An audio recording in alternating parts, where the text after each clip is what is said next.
While there are some cinematic releases, I wasn't really interested in them, so I just decided not to check them out because Netflix released two very interesting projects this week. First up, Fistful of Vengeance. Wu Assassin Fistful of Vengeance is a 2022 Netflix original action film starring Louis Tan, Lawrence Kao, and Iko Uwais. Kai, Lu-jin, and Tommy search for the one that killed their friend and they try to avenge her. The film is a continuation and the end of the TV show Wu Assassin. You don't really need to have seen a TV show in order to enjoy this one. I didn't. I jumped in blind and I understood just fine. But the lore of the show was pretty hard to pick up in the 1 hour and 30 minute runtime. The first 30 minutes are just exposition and the hour is just action. It's pretty hard to get into the revenge plot because I didn't know Jenny. She doesn't appear in a flashback or something like that. The characters really care for her, but I couldn't care less. The action is just great. That's what I wanted from it. The hand to hand is well choreographed, but I would have loved to have seen the R rating used more. The dialogue is mostly predictable,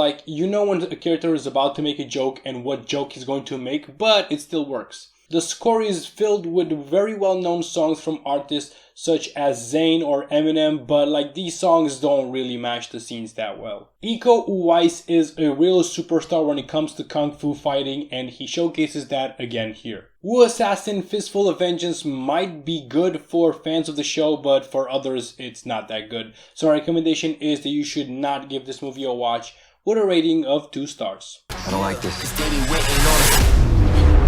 I'll do this one alone.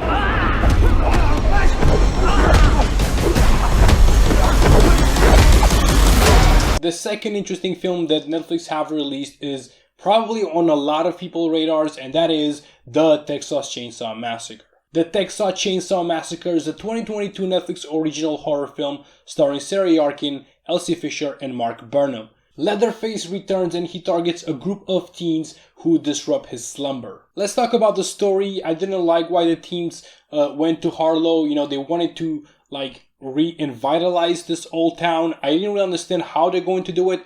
And I also predicted the last scene of the film, but aside from that, I liked everything in between. At 1 hour and 21 minutes, this film doesn't have time to stop and it just goes. We get to the gory murders very quickly and they are very, very gory. I haven't watched any of the other installments in the series and I guess I understood the story just fine. This is a straight sequel to the original, so it skips a lot of sequels. The themes that are hunted aren't that diverse or that developed. They're not that good, but Lila is a good character because her backstory is that she is a survivalist of a high school shooting.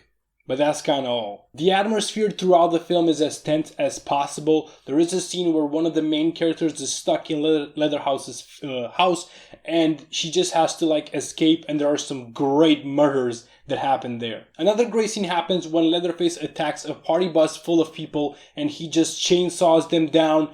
The visual effects are great here and also the scared looks on everyone's faces. Mark Burnham was fantastic as Leatherface. He creeped me out and he was the perfect casting choice for this film. The movie far exceeded my expectation. So our recommendation is that you should give this movie a watch with a rating of 3.5 stars. By the by, I've been the movie guy and until next time, keep on watching movies, guys.